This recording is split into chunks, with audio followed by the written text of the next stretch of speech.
આપણે અત્યારે જઈ રહ્યા છીએ કોસંબા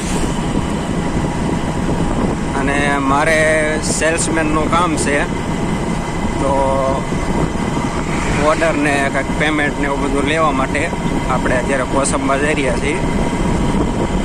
આ કોસંબા નેશનલ હાઈવેથી થોડુંક અંદર છે.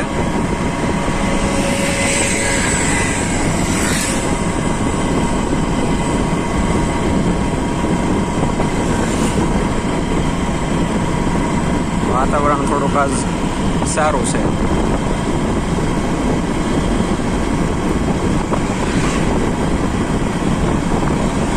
ચાલો એકાદી દુકાને જઈને ઉઘરાણી કંઈક કરીને ઓર્ડર લઈને પછી કંઈક મળીએ આપણે.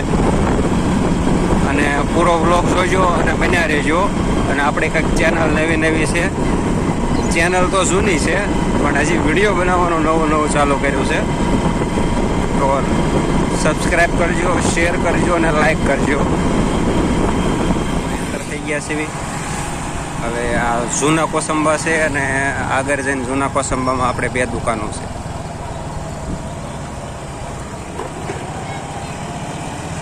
જૂના કોસંબામાંથી પછી નવા કોસંબામાં જવાનું છે, ત્યાં પણ દુકાનો છે. અને મારું કામ સેલ્સમેનનું છે. તો કઈ રીતે સેલ્સમેનનું કામ હોય એ પણ હું તમને આજ બતાવીશ. અને કોઈ પણને સેલ્સમેનિંગનું શીખવું હોય તો એ થોડોક વિડીયો જોવે તો થોડો ઘણો આઈડિયા આવે.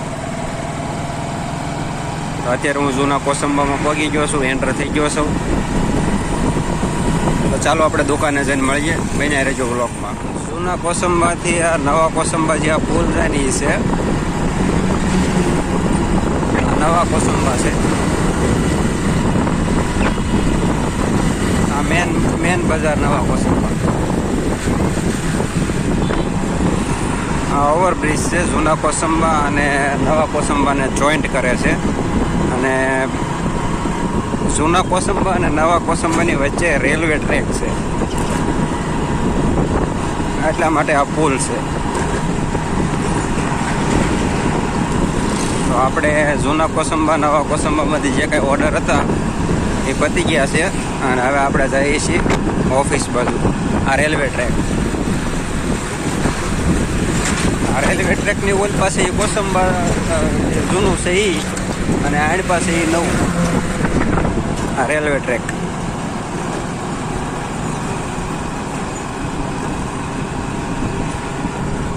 આ વાતાવરણ જો જામ્યું છે. વરસાદ આવે નહીં તો સારું. આજે રેનકોટ લાવ્યા નથી અને હેરાન ન કરે તો સારું.